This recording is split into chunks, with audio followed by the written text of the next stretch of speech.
Gusti Allah matur kecurigaan itu adalah dosa. Larangan sing kaya ngoten niku sajane wis cukup untuk menghentikan kita dari kecurigaan, dari berprasangka buruk. Napa maneh di balik prasangka buruk terdapat kehancuran organisasi kita. Di balik prasangka buruk terdapat kehancuran hubungan rumah tangga kita. Di balik kalau seorang suami wajib menjaga keselamatan rumah tangga karena dia sebagai lelaki yang bertanggung jawab dalam kehidupan berkeluarga. Akhirnya wajib dan boleh, bukan hanya boleh tapi wajib menyelidiki terhadap HP yang dimiliki oleh istri. Dugi seorang istri tidak boleh merahasiakan sandinya dari suami. Tapi bagaimana sebaliknya? Kalau sebaliknya tidak boleh. Seorang istri kalau memang untuk menyelidiki, kalau hanya pinjam gimana? Assalamualaikum warahmatullahi wabarakatuh.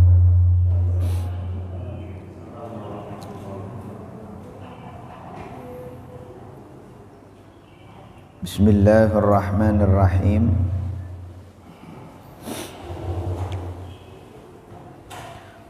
Alhamdulillahi rabbil alamin.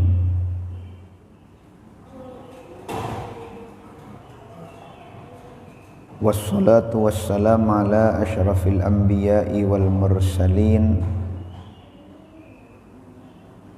Sayyidina wa maulana Muhammadin sallallahu alaihi wasallama wa ala alihi wa sahbihi ajma'in.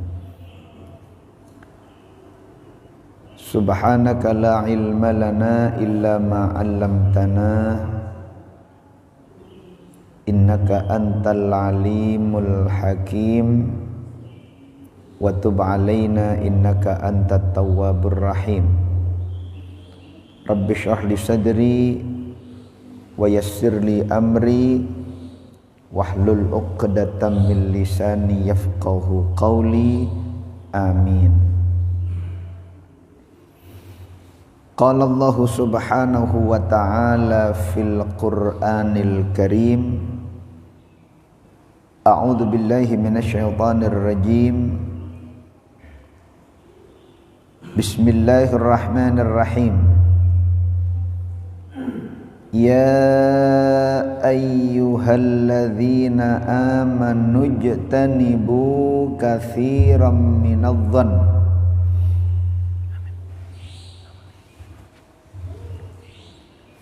inna ba'dadh-dhanni itsmun.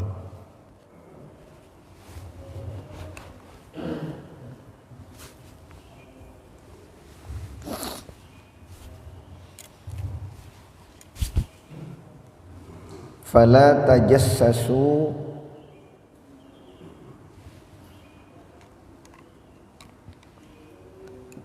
wala yaghtab ba'dukum ba'dah ayuhibbu ahadukum ay ya'kula lahma akhihi maitan fakarihtumuh wattaqullah innallaha tawwabur rahim.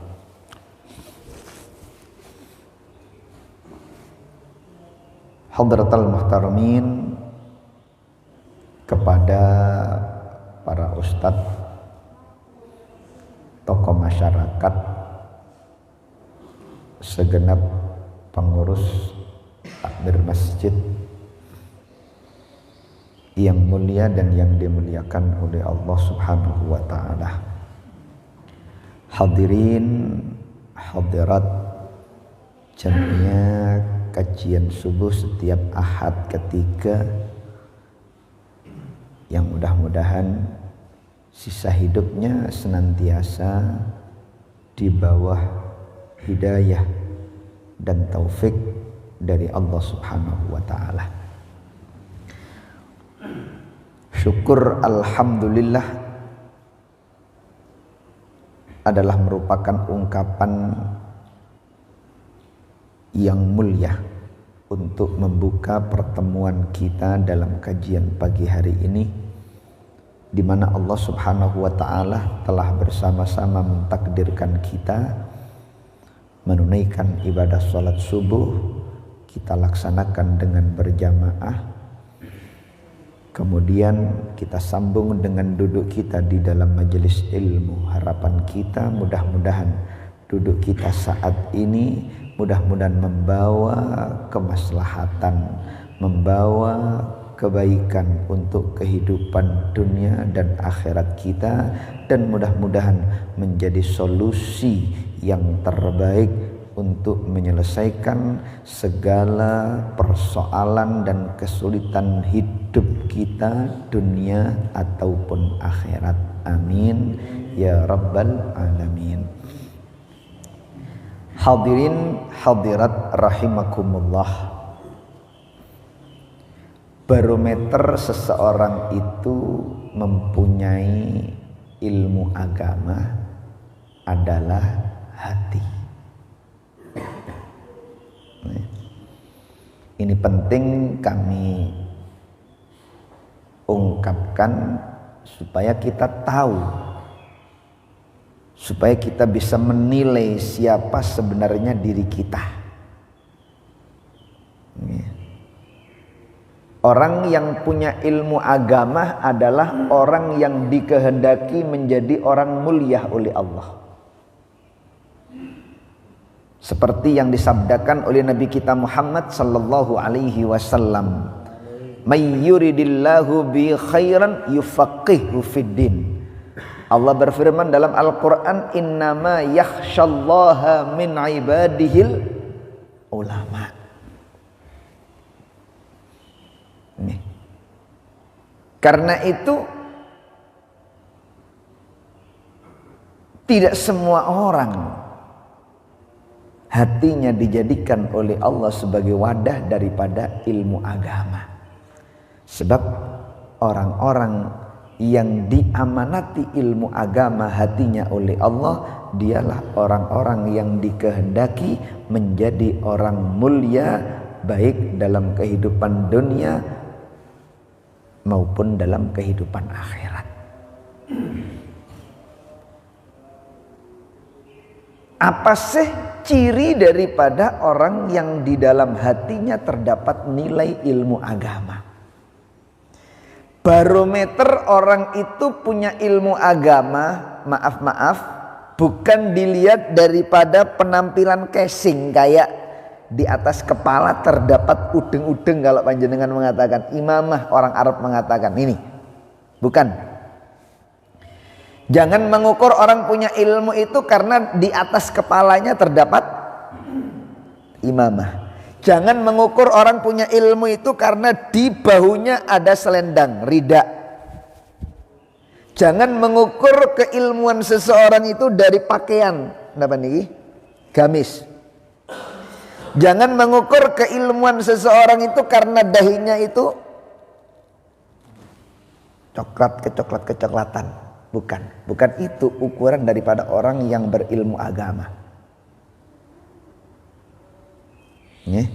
Kalau memang bukan itu yang menjadi standar ukuran orang yang berilmu agama, lalu apa? Ilmu agama itu diukur daripada kondisi hati seseorang. Artinya bagaimana? Semakin luas keilmuan agama seseorang, maka harus dibarengi dengan luasnya hati seseorang. Kalau baleni malih, ketika seseorang itu dititipi, dipercaya oleh Allah, hatinya menjadi wadah daripada ilmu agama. Ciri-cirinya harus semakin luas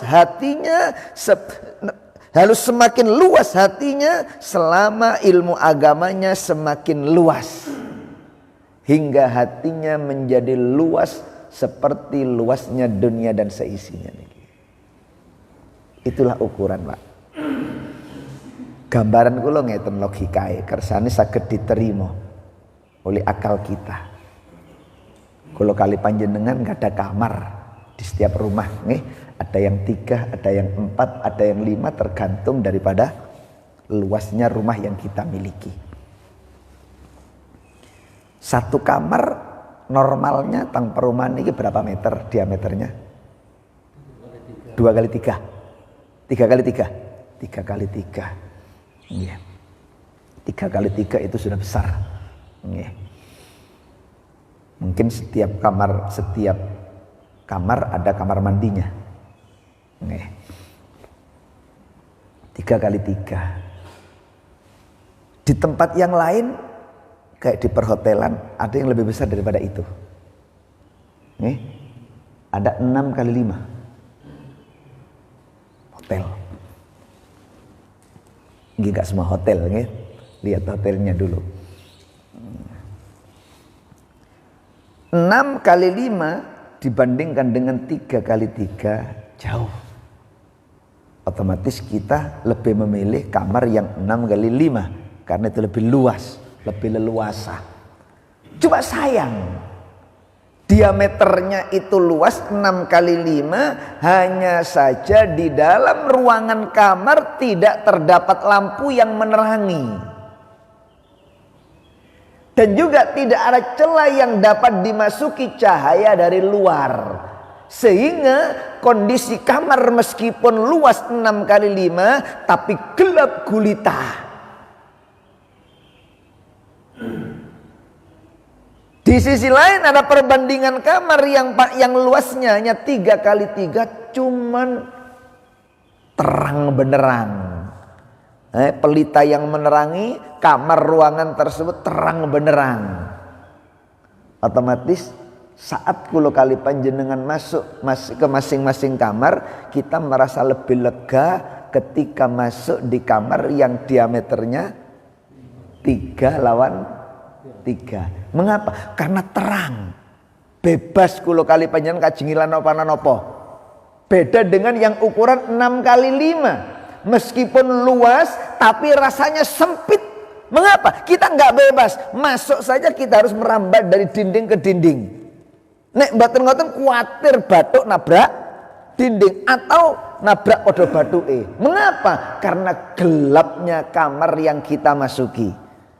Kadang-kadang kalau kalian khawatir menginjak kaca, khawatir menginjak hayawan, khawatir menginjak sesuatu yang tidak kita inginkan, itu kita khawatirkan. Terjadi ketika kita masuk di ruangan meskipun luas hanya saja gelap gulita, di dalamnya nggak ada pelita yang menerangi dan nggak ada celah yang dapat ditembus oleh cahaya dari luar.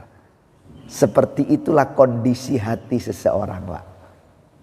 Nek diameter hati ini sami kabeh, sak menten niki pun. Nih.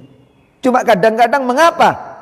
Di satu sisi orang itu ketika menghadapi permasalahan menjadi stres. Ngamuk-ngamuk. Kabeh dadi salah. Di sisi yang lain ada orang yang lebih bijak. Bisa membaca permasalahannya, akhirnya bisa memberi solusi. Dan tenang hatinya. Seakan-akan gak ada permasalahan. Apa yang membedakan, Pak? Dasi nih. Pakaian nih. Boten. Yang membedakan adalah cara di dalam mensikapi. Dan cara di dalam mensikapi inilah hati barometer. Nih, hati ini nek kapak luas, jembar, siap menghadapi permasalahan dalam kehidupan. Nih. Sehingga masalah yang asalnya besar menurut pandangan kita, menurut pandangan orang lain, tapi bagi mereka yang jiwanya besar, yang hatinya luas, masalah yang besar terlihat kecil dan kerdil. Meskipun orang lain beranggapan itu adalah masalah yang besar. Tapi ketika kita masih beranggapan masalah yang kita hadapi itu adalah masalah besar, sulit untuk diselesaikan, itu sebenarnya bukan masalahnya yang besar. Sebab Allah tidak mungkin membebankan masalah di luar kemampuan manusia. Yang jelas masalah sama. Nih, nggak ada masalah yang besar, nggak ada. Semuanya masalah sama, hanya cara kita mensikapi. Sebenarnya yang besar itu bukan masalahnya, karena hati kita yang gelap, hati kita yang sempit, hati kita yang kerdil, hati kita yang kecil, sehingga masalah terlihat besar. Nih, sami mawon, Pak. Ujian lare kuliah ambek ujiane lare SD kan mboten sami. Jare arek SD angel iki bahasa pokoke bahasa isyarat coret-coretan titik-titik barang ngono tok. Tapi nek lare SD masalah dapat dilihat oleh anak mahasiswa duduk masalah. Nggih kan padha menungsone, padha ndutuk kok bisa cara menyikapinya beda. Ini yang membedakan. Nih. Jadi masalah yang besar menjadi kecil, menjadi kerdil karena hati kita yang luas. Masalah yang kecil terlihat besar, bukan masalahnya yang besar, tapi hati kita yang kecil, hati kita yang sempit, hati kita yang kerdil. Karena itu ukuran daripada orang punya ilmu agama adalah hati.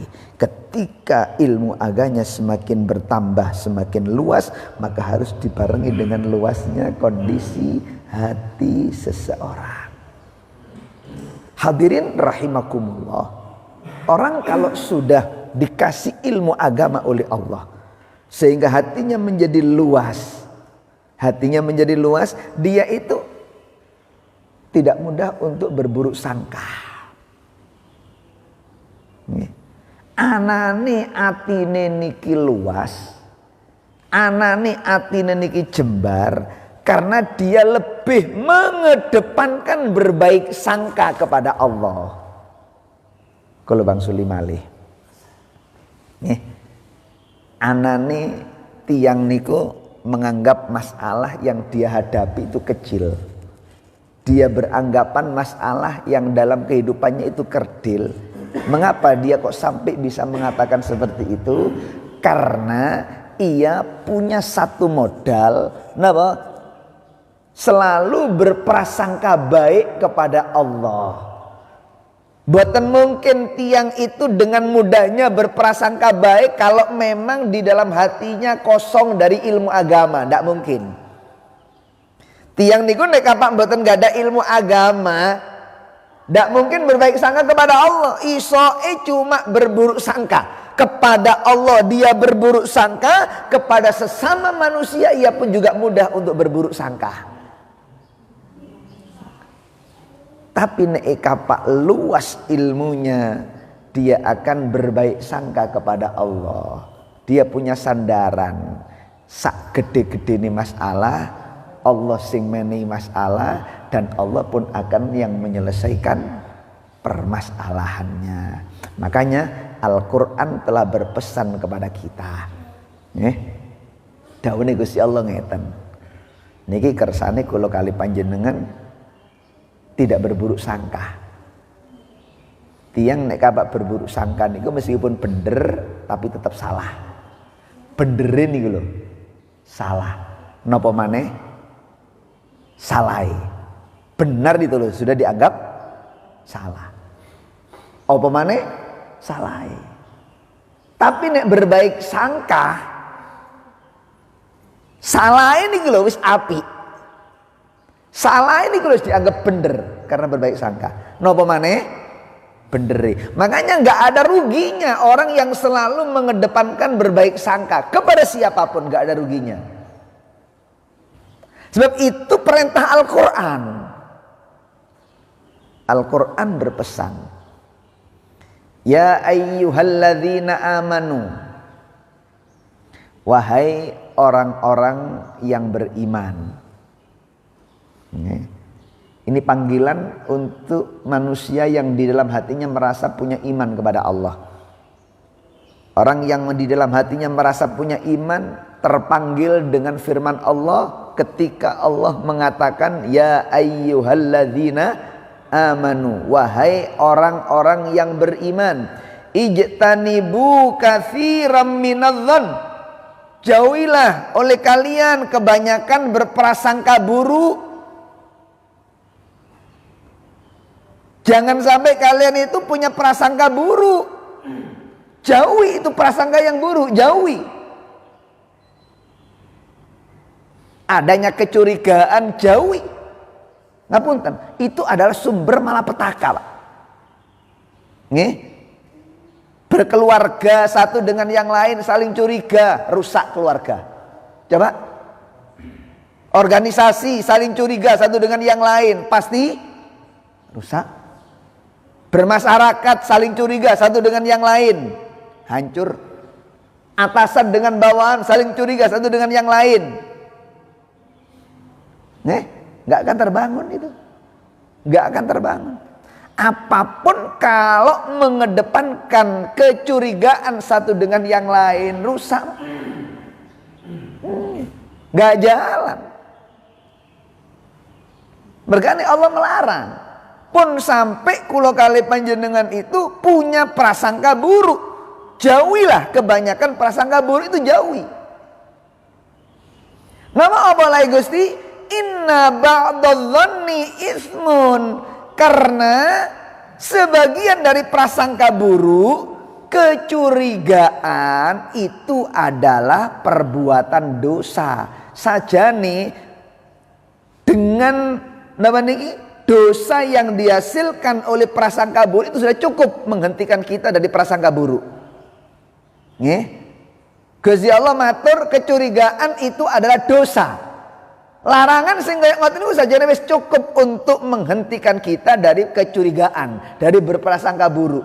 Nopo maneh di balik prasangka buruk terdapat kehancuran organisasi kita. Di balik prasangka buruk terdapat kehancuran hubungan rumah tangga kita. Di balik rasa kecurigaan dan prasangka buruk terdapat sajane dosa tok niku pun cukup beban bagi kita, apalagi dampaknya kehancuran karena adanya kecurigaan. Makanya mboten diangsal. Wala tajassasu. Nggih terus Al-Qur'an. Ojo sampai satu dengan yang lain itu saling memata-matai, mencari-cari keburukan. Ojo, tinggalkan itu, enggak perlu. Kersane kula kalian bisa tersenyum dengan siapapun.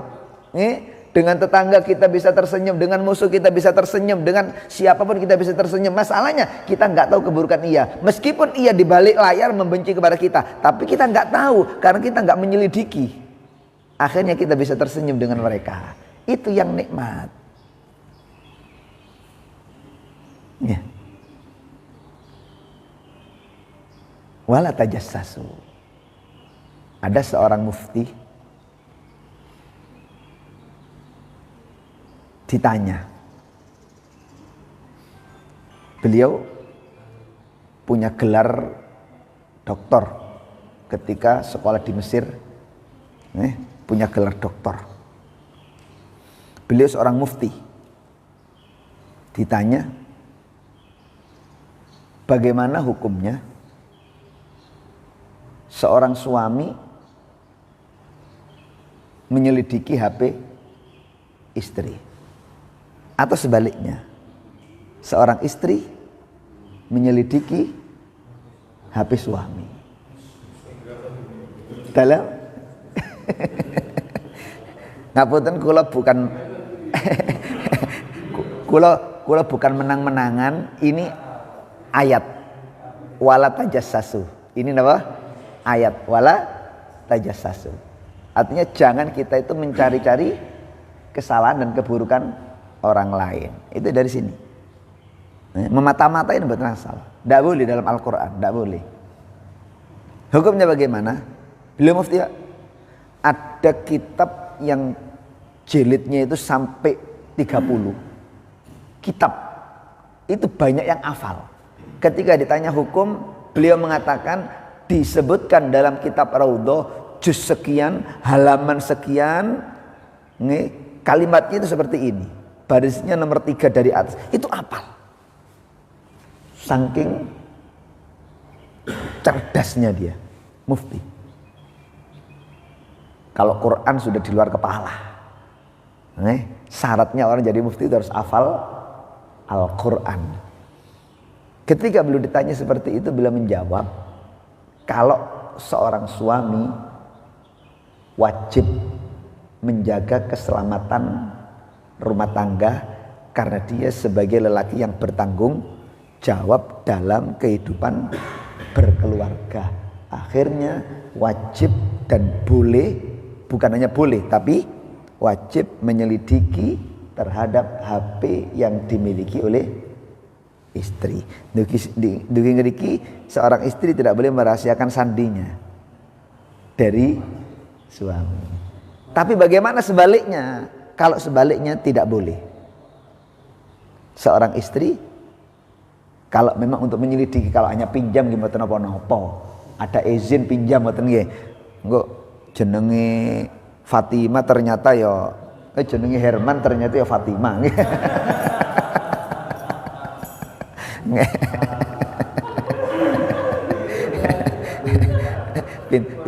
Pinter-pinteran koci akar HP nang Herman iki kok mas-mas barang yang barang iki. Meski demikian, ngapunten, meski demikian niki hukum nggih, bukan main-main nggih, bukan main niki hukum. Dan saya juga bertanggung jawab nek Bapak mempermainkan hukum boten angsal nggih. Beliau mengatakan, kula hanya menyampaikan, beliau menyatakan haram bagi seorang istri untuk mencari-cari kesalahan suami meskipun lewat HP, nggak boleh. Tujuannya apa? Membuka HP wong lanang cari kesalahan, nggak boleh. Kalau memang hanya pinjam, buka-buka pinjam, betul apa-apa. Nek tapek nyelidiki tajassas, itu namanya apa? Tajassus, wala tajassasu, nggak boleh. Wala yaghtab ba'dukum ba'da. Jangan sebagian kalian itu menggunjing kepada sebagian yang lain. Nih, sampai Gusti Allah cara mengingatnya, cara mengingatkannya, cara menegurnya sangatlah terang-terangan, belak-belakan. Ayuhibbu ahadukum ayyakula lahma akhihi maitan? Adakah di antara kalian yang suka memakan daging bangkai saudaranya sendiri? Fakarihtumu, dijawab sendiri oleh Allah, tentu kalian semua akan jijik untuk memakannya. Gak ada yang mau di antara kita memakan daging bangkai saudara. Itu ungkapan Allah di dalam Al-Quran atas dosa yang akan diderita dan dialami oleh mereka yang suka menggunjing. Tapi hakikatnya, kenyataannya, realitanya dalam kehidupan kita satu dengan yang lain tidak terbuka. Akhirnya muncul saling menghibah satu dengan yang lain. Padahal ancamannya pun jelas-jelasan nih. Gusti Allah belak-belakan pun, nggak pakai sindir-sindiran. Ayuhibbu ahadukum ayyakula lahma akhi maitan? Adakah di antara kalian suka memakan daging saudaranya sendiri dalam keadaan bangkai? Fakaritumu, pasti kalian akan jijik. Wattaqullah, karena itu takutlah kalian kepada Allah. Innallaha tawwabun rahim. Ada seorang ulama, Pak, namanya Imam Junaid Al-Baghdadi. Suatu saat beliau itu berzikir di paimaman mihrab kayak gini. Ketika berzikir beliau itu tidak merasakan kenikmatan seperti yang biasa dia rasakan ketika berzikir. Nih, orang-orang yang dekat dengan Allah itu meskipun berzikir mereka merasa nikmat, tenggelam, hanyut dalam berzikirnya kepada Allah hingga lupa dengan segala-galanya. Lebih nikmat daripada kenikmatan dunia. Dan kita nggak bisa mengingkari itu. Itu fakta, itu realita, itu kenyataan. Hingga di antara mereka itu, Pak, kalau dulu kan nggak ada itu suntik bius, nggih, patirosan itu, betul enten, zaman singen. Ini bagaimana ini? Mau dipotong kakinya, tapi nggak ada apa nih biusnya.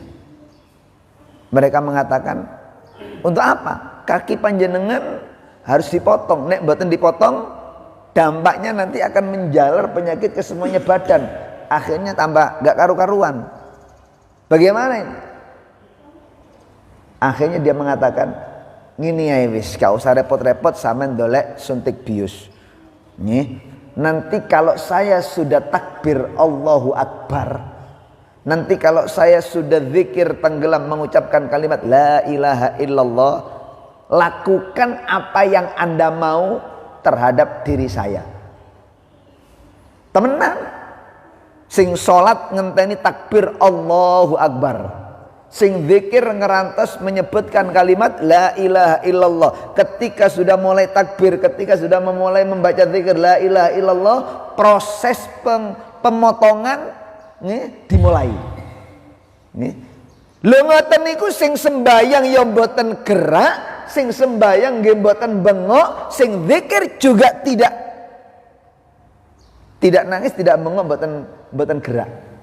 Khusyuk karena tenggelam dalam zikirnya kepada Allah Subhanahu wa taala. Itu ada orang-orang dulu seperti itu, Pak. Mereka ini mboten heran. Ada sahabat itu hanya satu ayat. Diulang-ulang mulai isya sampai subuh. Hanyut dalam kemakrifatannya ketika memahami ayat. Memahami ayat, satu ayat diuter-uter, diulang-ulang sampai subuh dia nggak terasa. Tiba-tiba sudah beduk subuh. Padahal dia membaca Al-Quran sejak isya. Itu hanya mengulang satu ayat, diulang lagi, diulang lagi, diulang lagi, diulang lagi, sampai tenggelam, nggak terasa kalau waktu sudah subuh. Saking nikmatnya dia ketika membaca Al-Quran. Nih. Suatu saat Imam Junaid Al-Baghdadi ketika berzikir kepada Allah tidak merasakan kenikmatan seperti yang biasa ia rasakan. Akhirnya dia memahami, mungkin ada pelajaran ketika aku tidak mendapatkan kenikmatan saat berzikir kepada Allah. Ada pelajaran apa yang akan aku terima ini? Keluar dia dari mihrabnya. Beliau keluar dari mihrabnya, membuka pintu keluar dari rumah. Di jalan dia melihat seorang pemuda yang masih gagah, yang masih kuat. Ternyata pekerjaannya niku napa? Meminta-minta. Meminta-minta. Dia mboten ngomong, dia mboten ngrasani, oh iki apen ilmune. Bilang gitu, iki apen ilmune. Lah iya, wong sik gagah.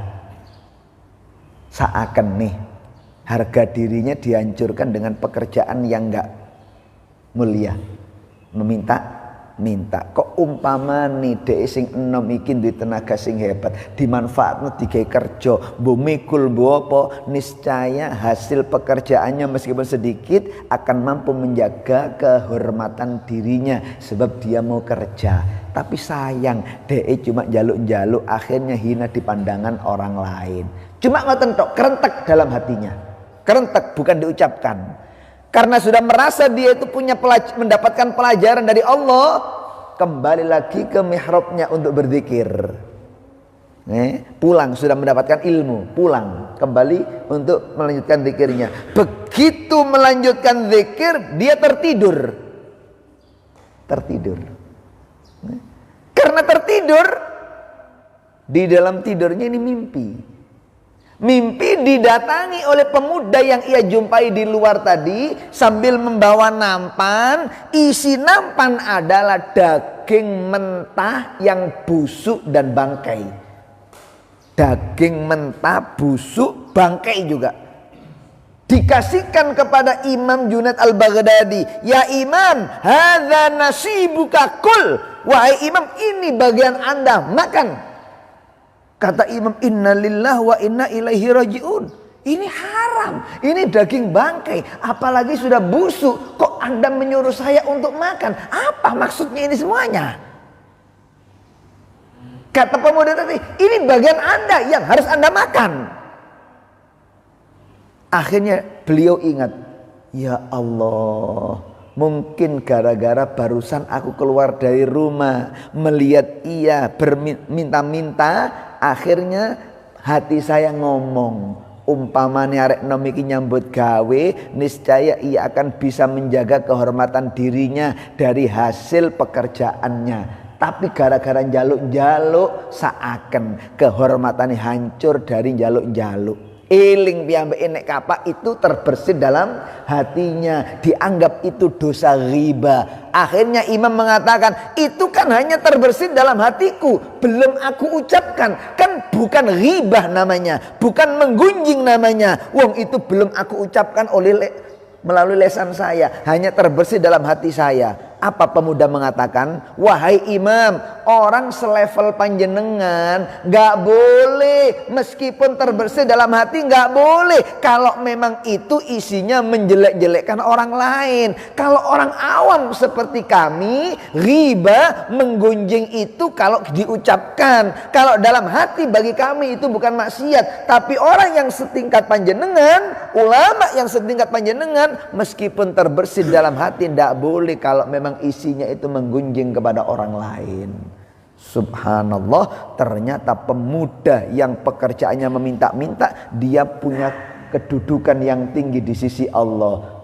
Buktinya bisa menegur imam meskipun dalam mimpi. Lah kok pekerjaannya jaluk-jaluk? Pekerjaannya jaluk-jaluk itu mungkin cara dia mensucikan jiwanya. Cek mboten sombong, cek mboten angku, cek mboten congkak, hingga dia merasa menginginkan untuk menghinakan dirinya biar dimaki-maki orang lain, kersane mati nafsune supaya dia menjadi orang yang baik. Ternyata itu tujuannya. Dari sini hadirin hadirat rahimakumullah, nggak ada peluang bagi kita untuk berburuk sangka kepada siapapun, meskipun kita terlihat orang gembel di luar sana, pekerjaannya itu cari makan di tong-tong sampah. Kersane bukan ranah kita untuk menggunjing mereka, bukan ranah kita untuk berburuk sangka kepada mereka. Allah melarang kita untuk menggunjing, Allah pun juga melarang kita untuk berburuk sangka. Karena itu, ayo dalam kesempatan pertemuan kali ini kita lucuti pakaian-pakaian kita, pakaian-pakaian hati kita yang isinya itu berburuk sangka, kita lucuti. Saat ini kita ikrar kepada diri kita tidak akan lagi untuk berburuk sangka kepada orang lain. Sebab berburuk sangka itu adalah perbuatan dosa, dampaknya sangat luar biasa. Nih, karena itu lucuti dari hati kita, jangan berburuk sangka. Kita ganti dengan pakaian yang mulia. Apa itu? Berbaik sangka. Tiang nek kapak berbaik sangka tidak akan ada mengalami kerugian dalam kehidupannya. Napa sih berbaik sangka kepada Allah? Berbaik sangka kepada Allah itu adalah anggapan Anda atas keputusan Allah Subhanahu wa ta'ala yang Anda terima adalah yang terbaik menurut Allah untuk Anda. Kalau Bang Sulim Ali, apa sih artinya berbaik sangka kepada Allah nih? Berbaik sangka kepada Allah itu adalah kita harus punya anggapan bahwa kebijakan Allah, keputusan Allah, takdir Allah yang telah ditentukan untuk kita, itulah yang terbaik menurut Allah untuk kita. Kadang-kadang takdir yang menyapa kita kan pahit, Pak. Pahit. Wenten corona kuabe pada susah.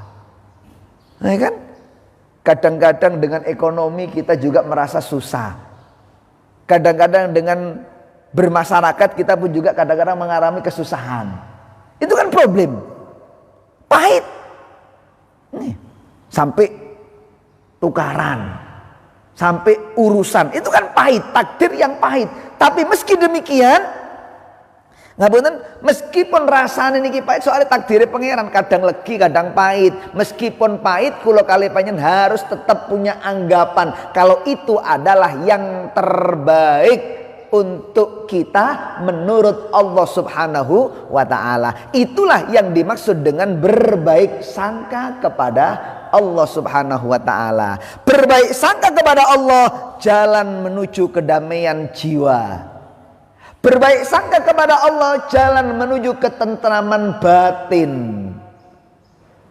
Berbaik sangka kepada Allah, jalan menuju kebahagiaan dalam kehidupan. Ingin meraih kebahagiaan, ketentraman, semuanya itu jalannya adalah harus berbaik sangka kepada Allah. Enten cerita. Ini kalau untungnya yang berbaik sangka kepada Allah, meskipun salah tapi mboten rugi. Kersane kalau jenengan iki tidak menyepelekan berbaik sangka kepada siapapun, Nih, apa maneh hidup berkeluarga, harus mengutamakan dan mengedepankan berbaik sangka. Jangan saling curiga satu dengan yang lain. Dalam organisasi jangan saling curiga satu dengan yang lain. Dalam kehidupan keluarga jangan saling curiga satu dengan yang lain. Dalam hidup bermasyarakat jangan saling curiga satu dengan yang lain. Kersane kula kali sampeyan niki bisa tenang hatinya. Dan orang yang selalu berbaik sangka nggak akan mengalami kerugian. Meskipun salah pasti beruntung. Ada cerita. Niki mboten goro, mboten anekdot, nyata. Dalam kitab nih, namanya kitab An-Nawadir karya Imam Al-Qulyubi. Di situ diterangkan dulu ada orang sing nggak ada syukoh. Syukoh itu penginapan. Syukoh itu penginapan. Kalau orang sekarang penginapan, losmen, penginapan. Di satu saat sudah mulai masuk waktu malam, tiba-tiba ada gerombolan perampok. Ada gerombolan perampok. 4 orang. 4 orang gerombolan perampok, pekerjaannya menghadang kafilah. Dia datang ke penginapan tersebut untuk bermalam. Cari pelindungan untuk bermalam di penginapan orang ini. Barangnya ditaruh di dalam penginapan. Nanti kalau sudah jam larut malam mulai bergerilya menghadang kafilah-kafilah. Hasil jarahannya dibawa ke penginapan, paginya dia pulang. Cek aman. Arepe ngoten. Ketika si perampok ini datang untuk bermalam di losmen atau penginapan orang ini, dia mengaku kalau dia itu adalah mujahid fisabilillah. Saya ini adalah pasukan-pasukan Allah, tentara-tentara Allah yang berperang di jalan Allah. Meskipun ngaku ngoten, tuan rumah, pemilik perumahan ini percaya kemawon, padahal mboten sesuai dengan penampilan ini, mboten sesuai kalau fisabilillah. Nek fisabilillah ya mungkin nih tawadhu, niki mboten. Jenenge perampok. Ya. Tapi meski demikian, piyambake berbaik sangka, diterima untuk bermalam di penginapannya dan dianggap itu sebagai napa niku pasukan Allah, mujahid fisabilillah. Karena mujahid fisabilillah dihormati, Pak. Dihormati di losmen niki wau. Sebelum istirahat malam disediakan prasmanan makan malam, disediakan. Dimasakaken, rakyatnya dikien masak, dek ono mujahid fisabilillah, saaken capek, ayo saman masak, ojo tilem disik, masakno disik biar makan malam supaya istirahatnya mereka biar nyaman. Dimasakaken kali rakyatnya, selesai dimasakaken disajikan dan disediakan apa itu wijian untuk tangan yang akan makan dan dipakai wijik juga ketika selesai makan. Bersamaan waktu saat itu juga si tuan rumah yang punya penginapan ini punya anak yang lumpuh total sejak kecil. Lumpuh total sejak kecil. Hidupnya hanya di atas kursi roda. Total lumpuh total. Setelah disajikan makan, mereka makan, selesai makan, anaknya dibawa keluar di hadapan perampok nih. Perampok di hadapan keluar masuk. Untuk apa? Minta doanya. Cek diusap sikile sing lumpuh cek diusap. Jenenge perampok. Wong diken ngusap. Donga apa ya pokoke kecamut tok lambene. Sing penting cek diarani donga. Daripada kaisinan. Kecamut-camut tok. Diusap-usap ngeten iki sikile ngeceki barokah, diusap. Semua empat-empatnya diken ngusap. Mari ngoten melebet. Dijak melebet napa nih? Anak ini dijak melebet. Sisa makanan nggih mboten sing tersisa wong perampok. Cuma mak karet-karet mboten apik. Lho ngoten niku diberseni, diboto melebet diberseni. Sisa makanan diambil meskipun karet-karet elek mboten karuan, diambil dikasihkan kepada anaknya.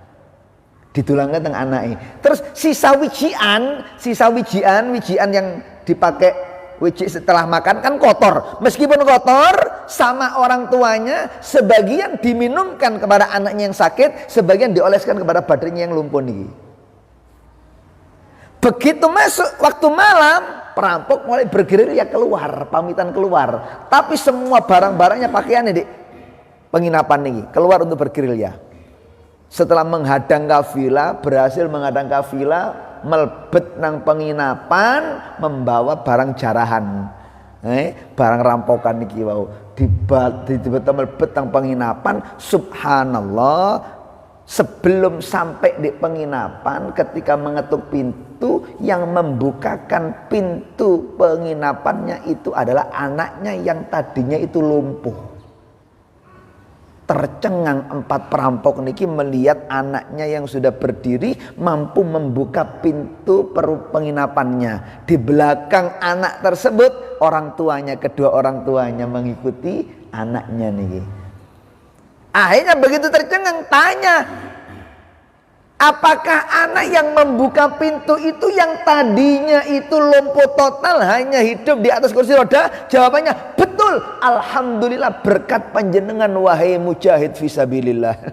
Perampok dianggap wahai mujahid fisabilillah, karena sampean sentuh sama doakan, kemudian sisa makanan panjenengan saya kumpulkan, saya kasihkan kepada anak saya, hasil daripada wijian tangan sampean yang kotor, sebagian saya minumkan, sebagian saya oleskan kepada tubuhnya. Subhanallah, dengan izin Allah anak saya terbangun, saya nggak tahu tiba-tiba sudah terbangun, ternyata membuka pintu, saya ikuti dari belakang, kok subhanallah sudah sembuh. Subhanallah. Dari saat itulah perampok mengakui pekerjaannya kalau mereka itu bukan mujahid fisabilillah, mereka itu adalah perampok-perampok yang menjara kafilah yang lewat.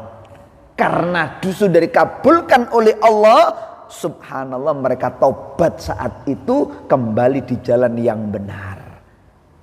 Napa hikmah cerita sehingga ya ngeten? Seperti itulah hikmah yang akan didapat oleh mereka yang selalu mengedepankan berbaik sangka kepada Allah Subhanahu wa taala. Salah ini kilo mboten rugi, salah ini kilo untung, apa maneh benderi. Berbeda dengan orang yang berburuk sangka, benderi niku lho salah, napa maneh salah. Hadirin hadirat rahimakumullah, berbaik sangka pesene Gusti Kanjeng Nabi khusus kangge kula kali panjenengan ketika menghadapi sakaratil maut. Nggih, ketika menghadapi napa? Sakaratil maut. Tiang niku ketika menghadapi sakaratil maut pun sampai ngiling-ngiling dosane. Pun sampai ngiling-ngiling perbuatan salah.